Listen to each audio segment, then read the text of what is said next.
مرحبا أهلا النوادي. الفاتح إلى روح سيدنا وحبيبنا وشفينا رسول الله محمد بن عبد الله وعلى آله وأصحابه وأزواجه وذريته وأهل بيته أجمعين وإلى حضرة النبي. الفاتحة. بسم الله الرحمن الرحيم. الحمد لله رب العالمين الرحمن الرحيم مالك يوم الدين. إياك نعبد وإياك نستعين اهدنا الصراط المستقيم صراط الذين أنعمت عليهم غير المغضوب عليهم ولا الضالين. آمين. السلام عليكم ورحمة الله وبركاته. Alhamdulillah alladzi hadana li hadza wa ma kunna linahtadiya laula an hadana Allah. Thumma assalatu wassalamu ala Rasulillah Sayyidina Muhammad ibn Abdillah wa ala alihi wa sahbihi wa man wala, amma ba'du. Subhanaka la ilma lana illa ma 'allamtana innaka antal alimul hakim. Rabbi ishrah li sadri wa yassir li amri wahlul 'uqdatam min lisani yafqahu qawli wasdid lisani wahdi qalbi bihaqqi sayyidina Muhammadin sallallahu alaihi wa alihi wa sallam. Ya man huwa fi 'uluwihi ka'in, ya man huwa fi fi'li hamid, ya man huwa fi majdihi matin. Allahumma akrimna bi nuril fahmi wa akhrijna min zulumatil wahmi warzuqna fahman nabiyyin wa hifdzal mursalin wa ilhama malaikatil muqarrabin. Rabbana zidna ilman wa fahma wa aqla ya akramul akramin bihaqqi sayyidina Muhammadin khatamil anbiya wal mursalin. Ya Rahman ya Rahim wa sallallahu ala sayyidina Muhammadin wa ala alihi wa sahbihi wa baraka sallallahu alhamdulillahi rabbil alamin. Qala mu'allif rahimahullah wa kana ahlul madyan kuffara yaqta'una as-sabila wa yukhayyifuna al-marata wa ya'buduna al-aika wa hiya syajaratun min al-aik wa kanu min aswa'in nasi mu'amalatan yabkhasuna al-mikyal wal mizan wa yutaffifuna fihima yakhuzuna bizaid wa yadfa'una bin naqis. Faba'atha Allahu fihim rajulan minhum wa huwa Rasulullah Syu'aib alaihi salam fada'ahum ila ibadatillah wahdahu la syarika lah wa nahahum an ta'ati hadhihi al-afa'il al-ghabihah. Alhamdulillah, puji syukur kehadirat Allah, salawat dan salam senantiasa kita curahkan kepada junjungan mulia Nabi kita tercinta Sayyiduna wa Maulana Muhammad sallallahu alaihi wasallam beserta seluruh sahabat beliau, keluarga dan umatnya. Al-Imam Ibnu Katsir menjelaskan bahwa penduduk Madian yang dimana diutusnya Nabi Allah Syu'aib alaihissalam, mereka memiliki kebiasaan yaqta'una as-sabila. Mereka adalah sekelompok kaum yang kufar, mengingkari ajaran tauhid yang disampaikan oleh para nabi, dan mereka juga sering yaqta'una as-sabila, merampok. Jika ada musafir lewat di wilayah mereka, mereka akan membajak dan merampok musafir yang lewat di tempat mereka. Di dalam bahasa agama kita disebut dengan qati'ut tariq. Qati'ut tariq itu perampok yang khusus, mereka operasinya di gurun pasir. Qati'ut tariq. Dan juga sering membuat rasa takut orang-orang yang lewat di wilayah mereka. Kebiasaannya Ahlul Madyan menyembah kepada satu pohon yang dianggap sebagai Tuhan mereka. Jadi mereka ya'buduna al-aikah, itu menyembah pohon. Wa kanu min aswa'in nas muamalatan, selain daripada keburukan-keburukan sifat yang mereka miliki yang sudah disebutkan tadi, mereka juga kelompok masyarakat yang sangat buruk interaksi sosialnya. Ketika mereka berdagang di pasar-pasar mereka, yabkhasunal mikyal, timbangan itu mereka kurangi takarannya, dan juga mereka mengambil keuntungan yang besar, namun barang yang mereka berikan timbangannya kurang. Jadi sudah ada sejak zaman dulu orang-orang yang curang di dalam berdagang. Nah, Nabi Allah Shu'aib alaihissalam, Allah subhanahu wa ta'ala tugaskan beliau dakwah di dalam pasar, karena kaumnya Ahlul Madyan seluruhnya melakukan praktik kecurangan di dalam berdagang, dan ini satu dosa yang sangat besar, sehingga Ibnu Jarir At-Tabari menyatakan di sini, ma fadla lakum min ribhi ba'da wafa'il kail wal mizan khairul lakum min akhzi amwalin nas bitarfif. Kita dagang, kita jual dengan harga yang tinggi dengan maksud mendapatkan keuntungan yang besar, itu lebih baik dibanding kita jual dengan harga yang murah tapi timbangannya kita kurangi. Sekali lagi ya, kita dagang, kita memasang harga yang tinggi untuk mendapat keuntungan yang besar, itu lebih baik, itu halal, dibanding kita memasang harga yang murah, sudah ada kesepakatan harganya seperti ini, timbangannya sekian, ternyata kita kurangi takarannya. Itu lebih buruk dan itu dosa besar. Bahkan diturunkan wahyu satu surat khusus membahas tentang pedagang-pedagang yang curang di dalam menakar dan menimbang. Kita hafal semua ayat dan surat tersebut. Wailun lil mutaffifin. Wailun di dalam kitab Irsyadul Ibad, wadin fi jahannam, satu lembah di dalam neraka jahannam, namanya wailun. Sebagian ulama mengatakan nama neraka wail. Sebagian ulama menyatakan maknanya kalimat sumpah yang mengandung makna celaka. Wailun lil mutaffifin. Wailun bagi mutaffifin. Siapa al mutaffifin? Orang yang mengurangi timbangan di saat dia berdagang. 1 kilo ternyata bukan 1 kilo, atau mencampur minyak dicampur dengan air atau lain sebagainya, semuanya masuk ke ayat ini.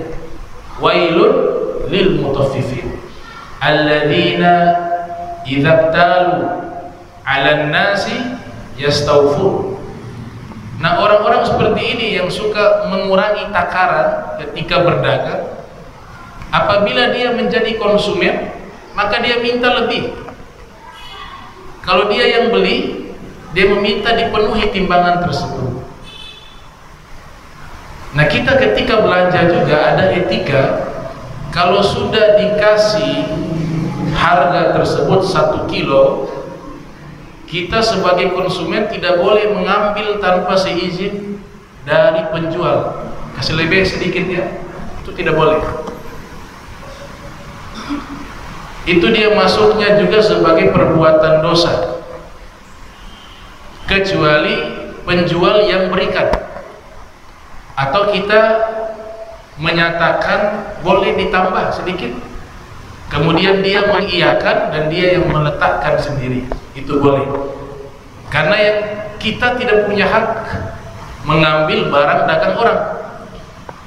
Itu juga termasuk daripada wailun lil mutaffifin. Jadi konsumen juga bisa termasuk di ayat ini.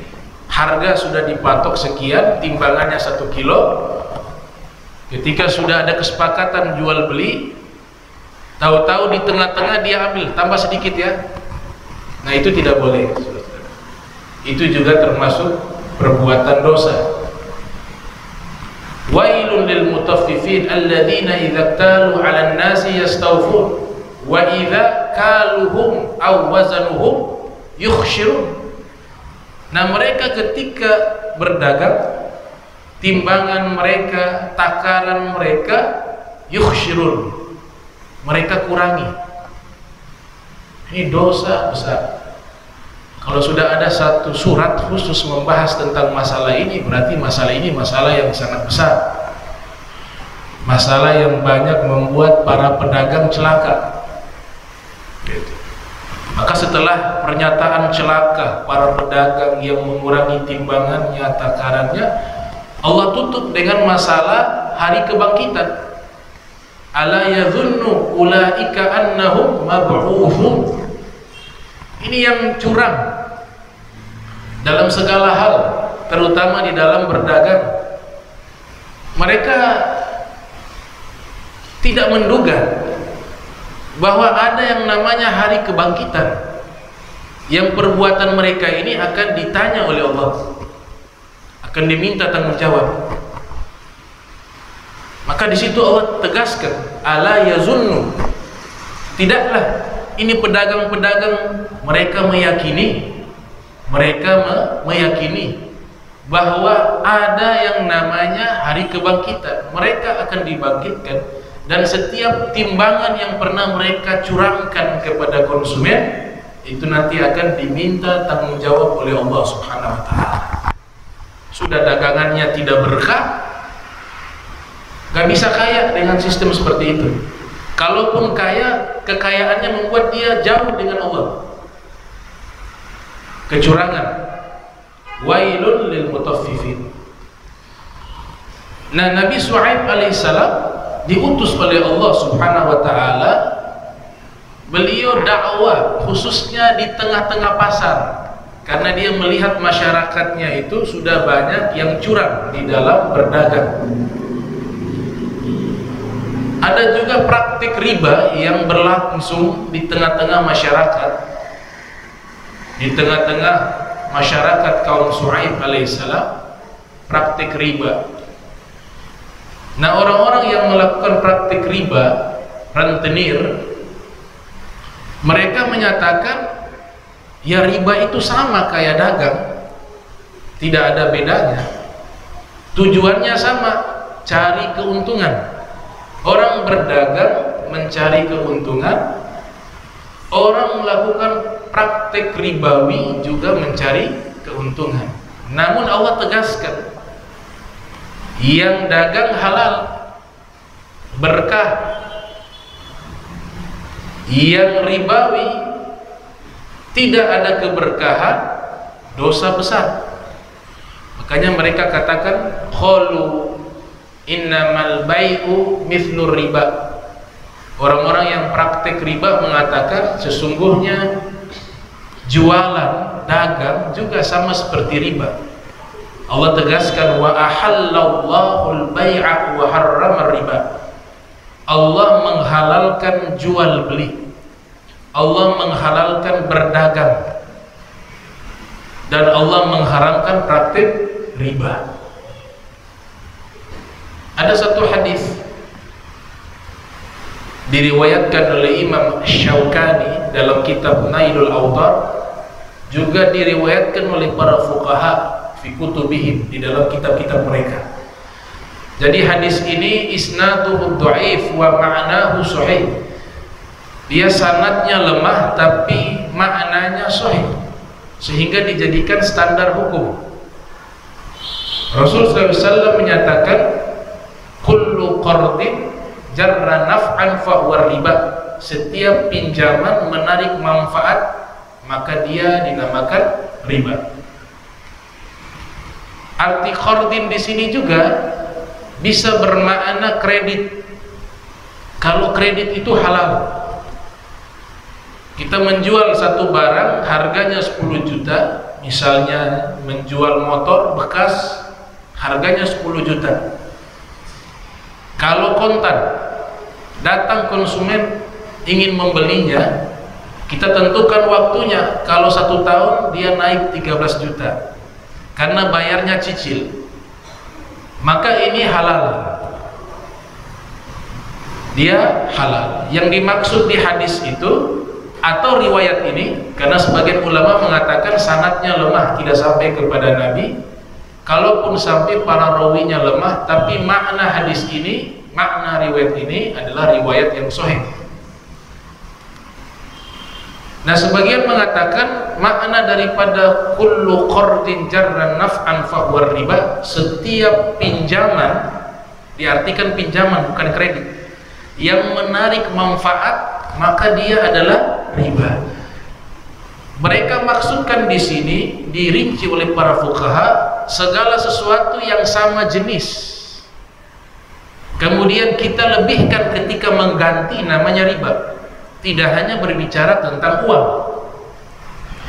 Saya meminjam beras kepada tetangga 1 kilo, meminjam beras kepada tetangga 1 kilo.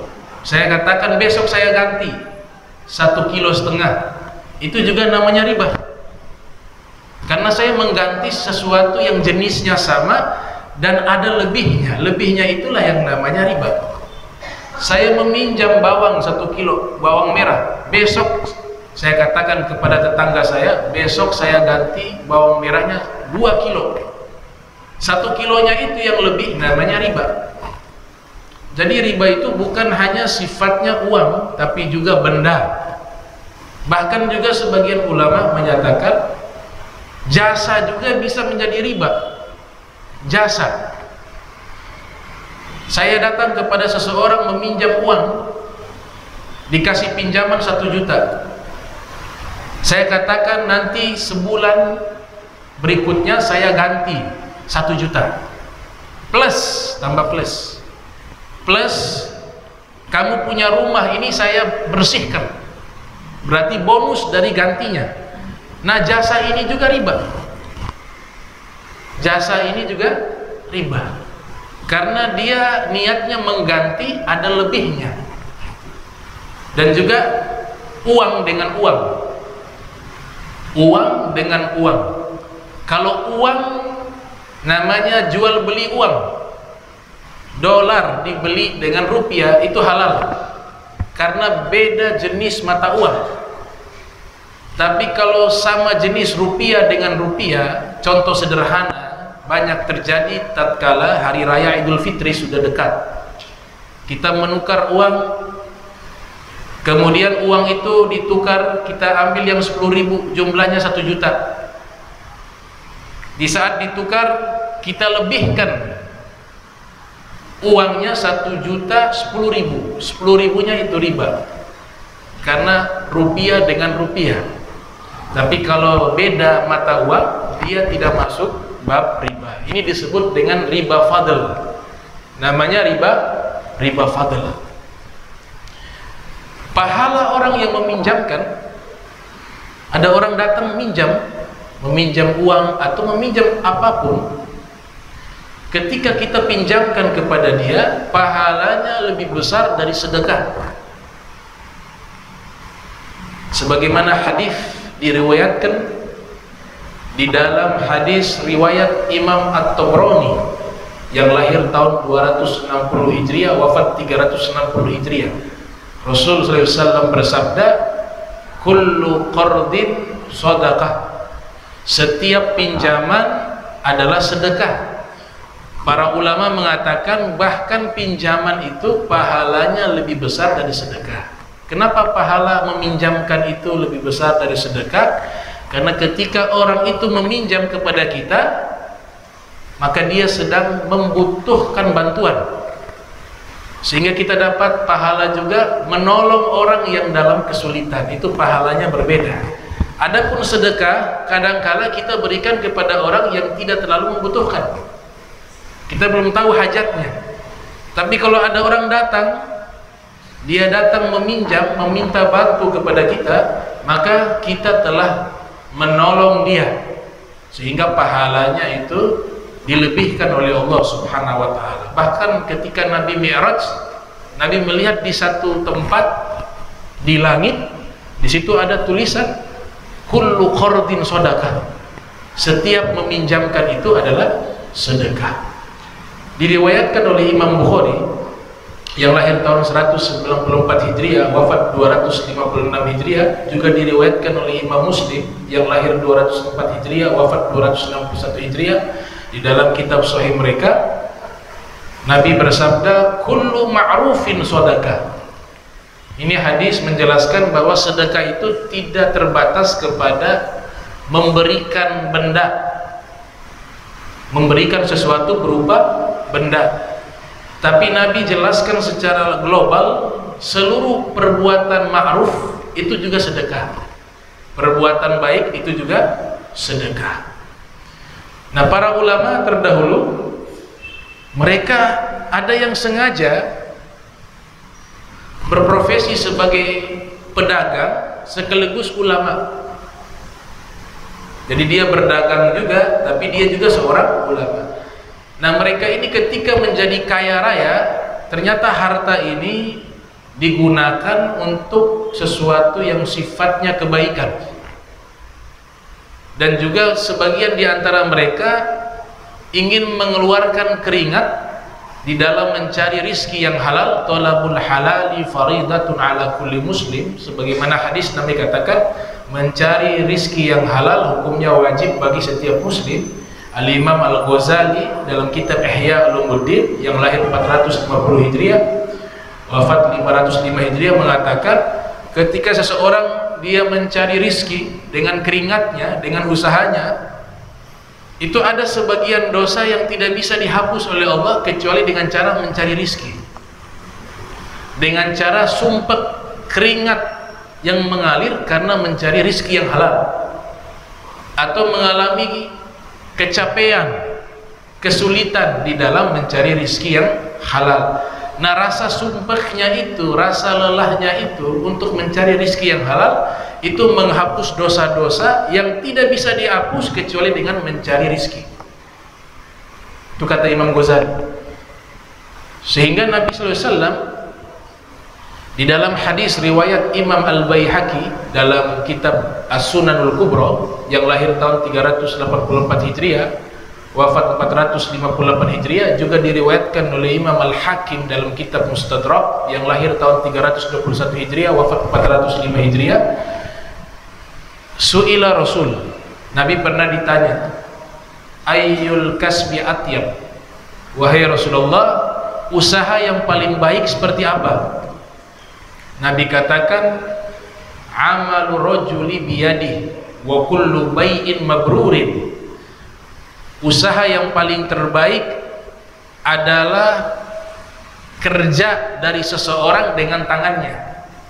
Artinya dia bekerja keras, dia mencari rizki yang halal dengan usahanya sendiri, tidak meminta-minta, tapi dia berusaha dengan tenaganya untuk mendapatkan rizkinya yang halal.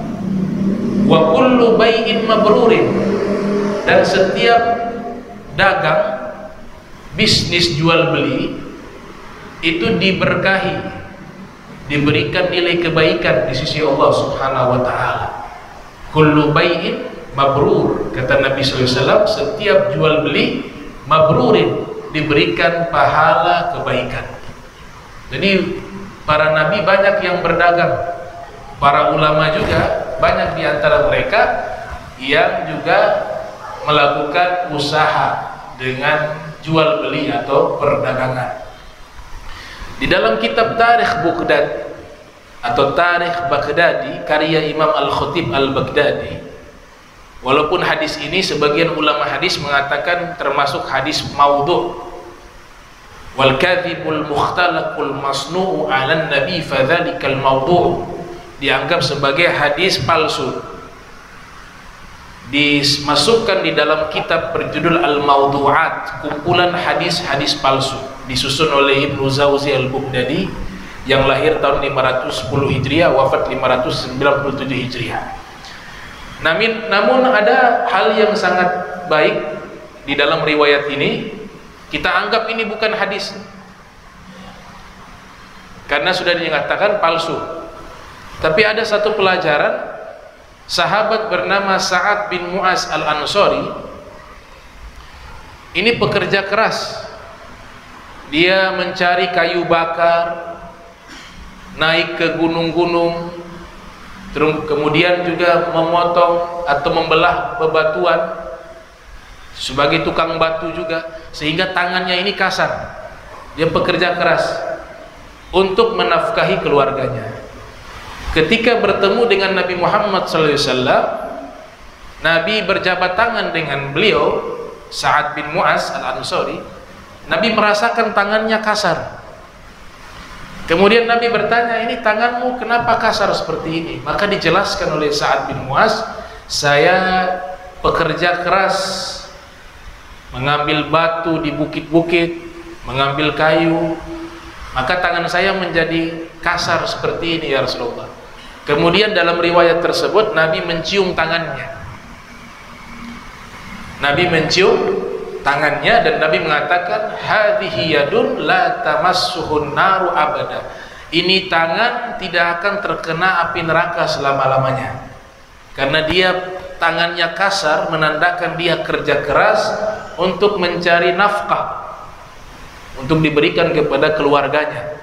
Kata Nabi, ini tangan tidak akan terkena api neraka. Mungkin yang ditolak oleh para ulama itu Nabi cium tangannya itu. Tapi makna dari riwayat ini kita anggap bukan hadis. Ada pelajaran yang sesuai dengan hadis Nabi, yaitu bahwa pekerja keras mencari rizki yang halal itu bernilai ibadah. Bernilai ibadah. Mengabaikan keluarganya yang wajib ia nafkahi itu dinyatakan sebagai perbuatan dosa.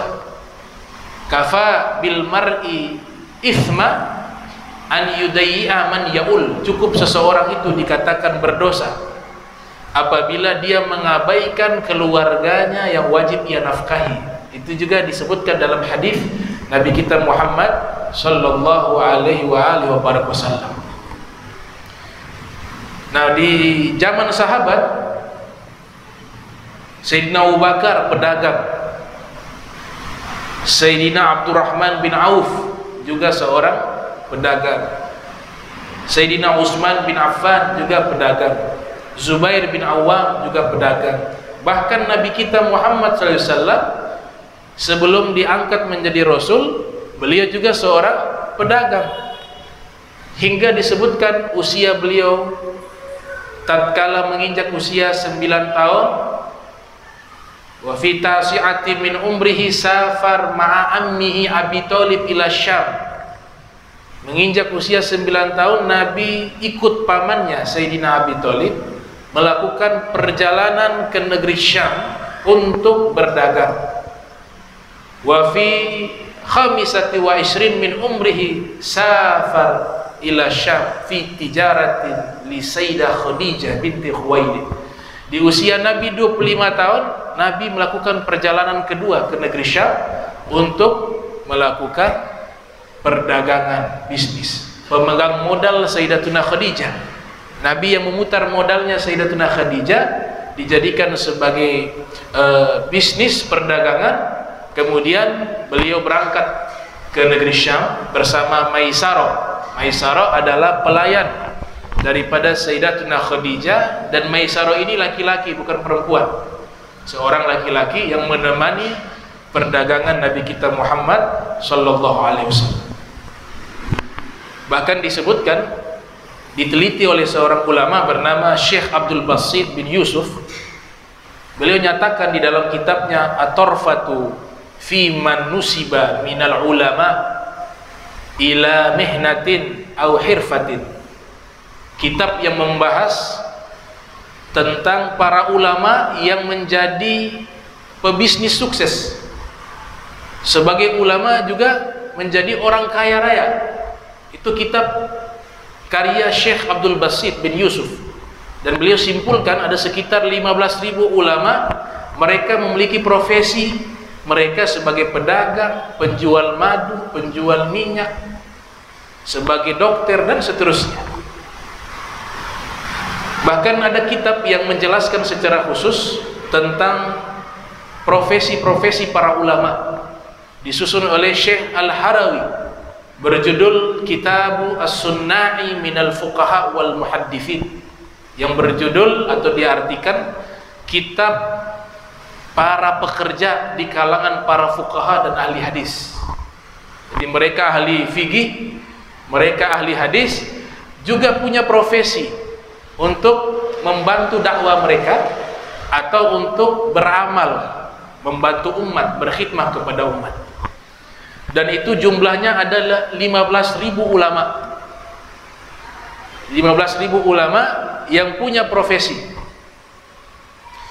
Saya sebutkan 5 diantaranya ulama yang punya profesi sebagai ulama besar, tapi juga sebagai pebisnis, penjual kain, penjual minyak, penjual madu, bahkan sebagai bisnismen kayak Ibnu Mubarak.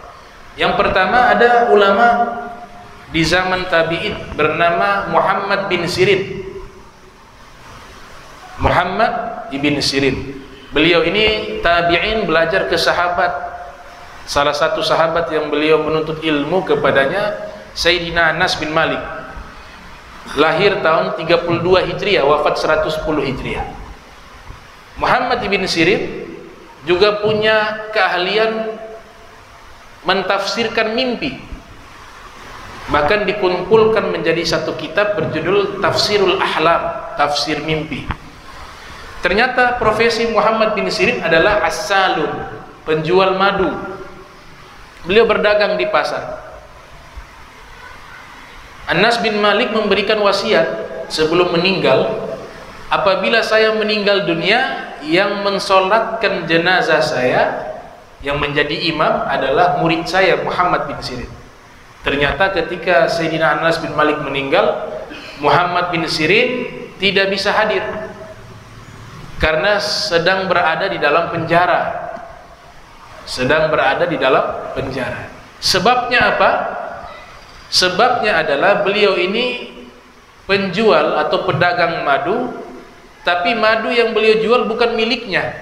Beliau hanya ditugaskan menjaga. Ada seseorang kaya raya yang tinggal di wilayah tempat tinggal beliau, yang memberikan beliau usaha tersebut. Jadi Muhammad bin Sirin hanya sebagai penjaga madu. Ini yang menjaga ulama. Satu ketika itu tong yang berisikan madu, beliau buka, ternyata di atas ada bangkai tikus. Ada bangkai tikus.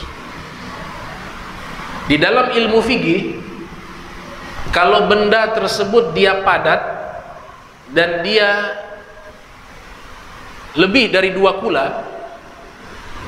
maka bangkai yang ada di atas tidak merubah semuanya menjadi najis. Cukup kita mengambil bagian yang di situ ada bangkai tikusnya, sisanya menjadi suci selama tidak ada kotoran-kotoran dari bangkai tikus itu. Berbeda kalau bendanya cair. Kalau bendanya cair, ini bangkai tikus masuk, dia menjadi najis. Tapi karena ini Muhammad bin Sirin, pedagang yang takut kepada Allah, takut kepada hukum Allah, tanpa berpikir panjang, seluruh tong madu yang begitu besar, yang hanya kejatuhan satu bangkai tikus di atasnya, dia tumpahkan semuanya. Pemilik madu itu datang, lihat tokonya tutup. Ditanya, wahai Muhammad bin Sirin, kenapa tidak dibuka tokonya? Kata Muhammad bin Sirin, tadi madu itu kejatuhan bangkai tikus di situ. Saya sudah tumpahkan semuanya. Nanti saya ganti, saya cicil. Saya tidak berani menjual kepada para pembeli. para konsumen karena kejatuhan bangkai. Saya takut bagian mana ini yang kena bangkainya, saya tidak tahu di situ. Jadi saya memilih, saya tumpahkan semuanya. Ternyata pemilik madu marah, saya rugi, saya mau engkau bayar sekarang. Muhammad bin Sirin tidak punya uang. Akhirnya diadukan ke kepolisian di zaman itu, dimasukkan ke dalam penjara. Dan luar biasanya Muhammad bin Sirin, beliau menyatakan kepada keluarganya, jangan beritahukan bahwa diri saya di penjara kepada siapapun termasuk murid-murid saya. Padahal di antara murid-muridnya itu ada orang-orang yang mampu, orang-orang yang kaya. Tapi beliau tidak mau. Hanya dengan sendirinya ketahuan bahwa beliau di dalam penjara dan murid membebaskan beliau. Wasiat Anas bin Malik yang menyatakan bahwa beliau ingin disolatkan ketika meninggal, imamnya adalah Muhammad bin Sirin, akhirnya tidak bisa terrealisasi karena Muhammad bin Sirin waktu itu berada di dalam penjara. Jadi profesinya tukang madu. Yang kedua, Al-Imam Abu Hanifah yang lahir tahun 80 Hijriah, wafat 150 Hijriah. Al-Imam Abu Hanifah ulama yang sangat kaya.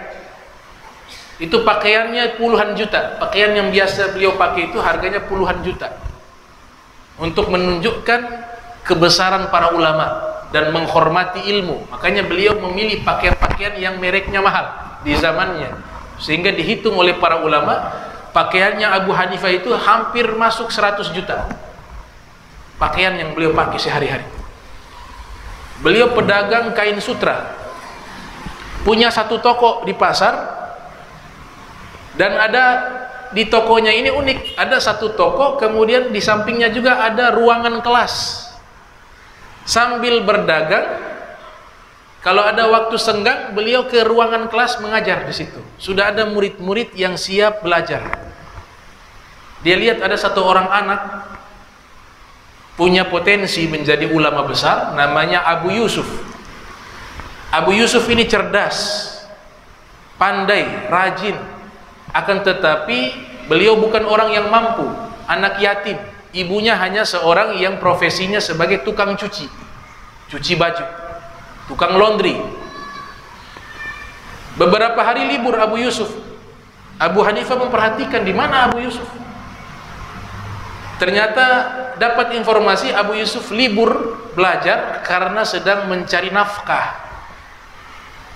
kerja di tempat cuci pakaian. Abu Hanifah mengatakan kepada Abu Yusuf, kau tinggalkan saja kerja, belajar kepada saya. Maka Abu Yusuf bolos kerja, dia ikut belajar kepada Abu Hanifah.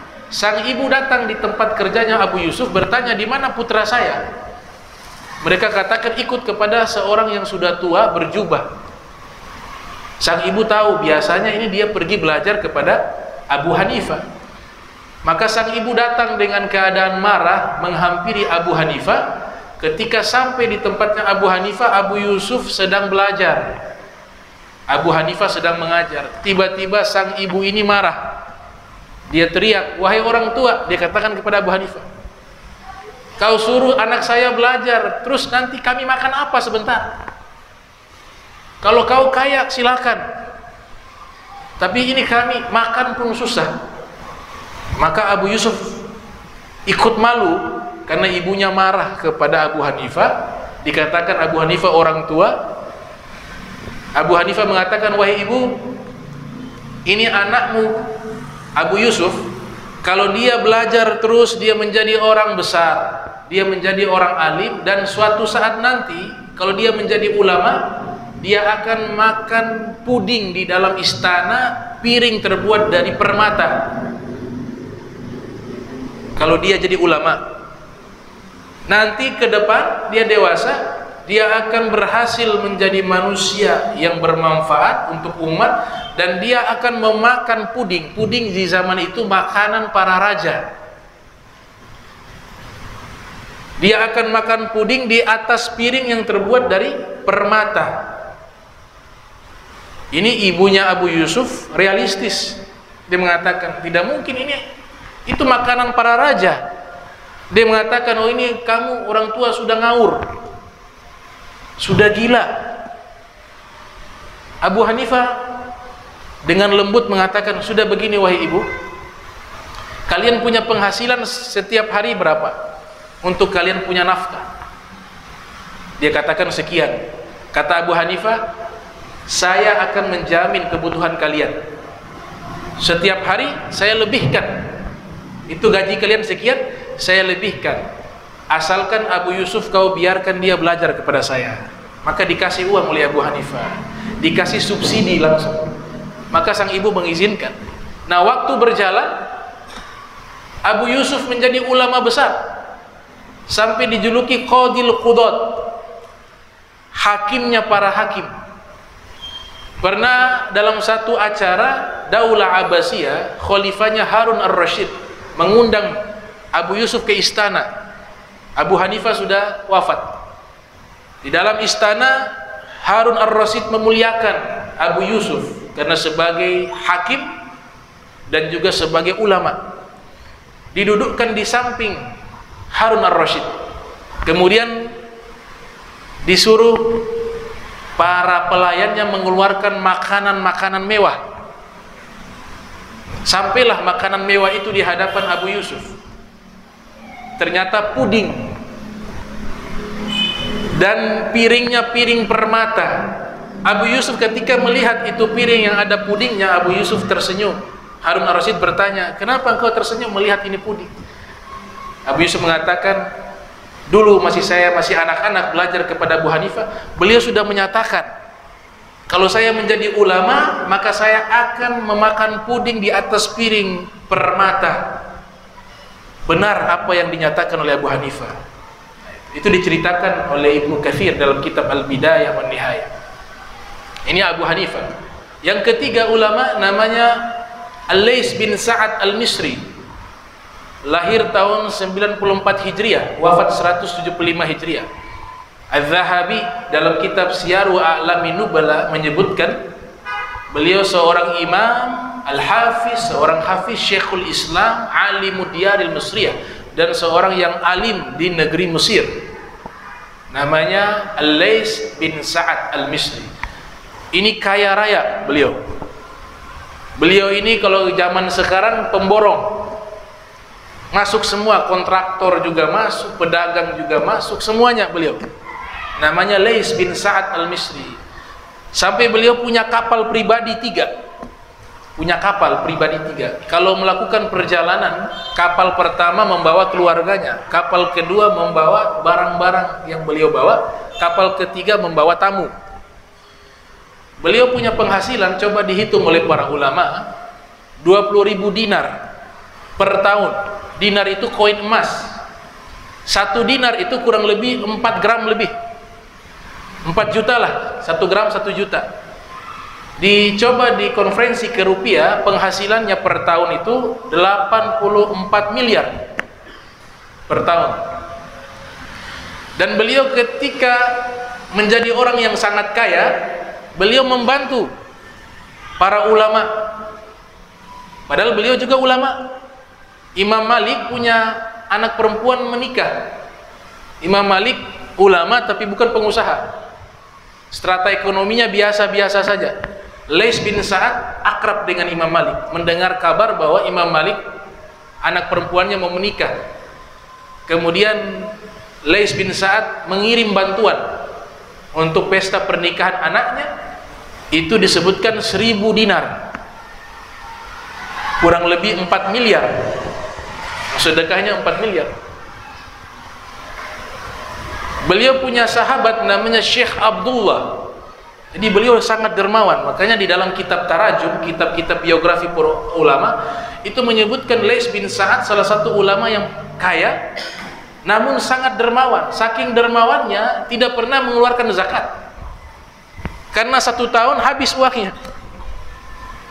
Zakat itu ada haul, masa 1 tahun. La zakata hatta yahula alaihal haul. Ada nisab, ukuran standar 80 juta atau 90 juta wajib keluarkan 2,5% jika uang itu disimpan. Saking dermawannya Laits bin Sa'ad dengan penghasilan yang begitu besar, tidak pernah kena wajib zakat. Karena sampai setahun uangnya selalu kurang. Laits bin Sa'ad. Di antara dermawannya beliau punya sahabat namanya Syekh Abdullah, punya perpustakaan kebakaran. Zaman itu kitab mahal. Ini ulama punya harta paling berharga kitab. Syekh Abdullah depresi. Seluruh buku-bukunya yang ia koleksi, ia kumpulkan bertahun-tahun, lenyap terbakar. Lais bin Sa'ad mendengar informasi itu. Ini ciri-ciri orang baik seperti ini.